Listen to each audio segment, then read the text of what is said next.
হয়েছে বলতে আমি তো বাড়িতে যাইতেছিলাম, মিসেসের সাথে আমার কথা হইতো আর কি। হ্যাঁ, তো মিসেসের নাম কি? এই সরস্বতী ভৌমিক, বাড়ি বাড়ি খয়ারপুর। আচ্ছা, বিধান তুই কথা হইতো, তুই এই পারপাসে তুই হ্যাঁ এটা এই ডাইভোর্সে মনে হয় সমস্যা চলতেছে, তো এই কারণে মানে আমার আটকেছে আর কি, মানে বিধান করছে, মানে এমনিতে হ্যাঁ কথা কোনের লেগে আমার দাঁড় করাইছে। ডাইভোর্সের যে সমস্যা চলতেছে আপনি কিভাবে জানছেন? এটা হ্যাঁ সাথে কথা হইতো, মানে হ্যাঁ কইছে আর কি। ওনার মিসেসের সঙ্গে যে আপনার পরিচয়, কিভাবে পরিচয় হয়েছে? মানে এমনিতেই মনে করেন অ্যাবির থ্রুতে পরিচয় হয়েছে। ফেসবুকের থ্রু। ফেসবুকে। আজকে আপনারা কি কারণে আটক করা হয়েছে?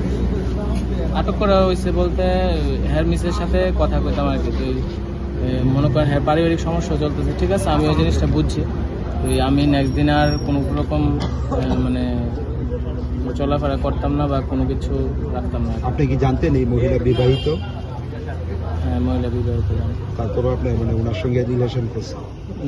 রিলেশন বলতে ওই হ্যাঁ কথাবার্তা হইতো সবসময়। আপনার বাড়ি কোথায়? আপনার বাড়ি কোথায়? মেলাঘর। মেলাঘর কোনখানে? Melaghar hospital road. বাবার নাম? বাবার নাম চিত্তরঞ্জন সাহা। আপনার নাম? নয়নরঞ্জন সাহা। আজকে কি ওনার সঙ্গে মিট করতে আইছেন নাকি?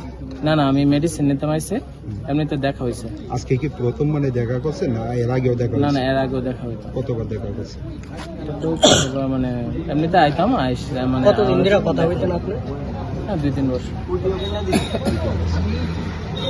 এখন যে এলাকাবাসী বা ওনার স্বামী যে আপনারা আটক করছে, এখন কি হইতে পারে বা আপনাদের কি হয়েছে এলাকাবাসী? না, এলাকাবাসী তারা তো আমার সহযোগিতা করছে, কোনো রকম মানে সেরকম কোনো কিছু চাপ সৃষ্টি করছে না, মানে নর্মালি কথাবার্তা কইছে তারা আইতে আর কি। তার মানে আইসে না আর কি। মেয়ে কি কইছে? আইবো কইছিল প্রথমে আইবো, কিন্তু এরপর আর আইসে না। আপনি কি চান? আপনি কি চান? আমি মনে করো এরকম এখন কোনো মানে যোগাযোগ রাখতাম না আর কি কোনো কিছু। আপনি কি বিবাহিত না? না, আমি আনম্যারিড। বাড়িতে কে কে আছে? বাড়িতে মা বাবা আছে। কি করেন আপনি? মেডিসিন দিতে। কোনখানে? মেলাঘর। তুমি কি বক্তব্য দিবা?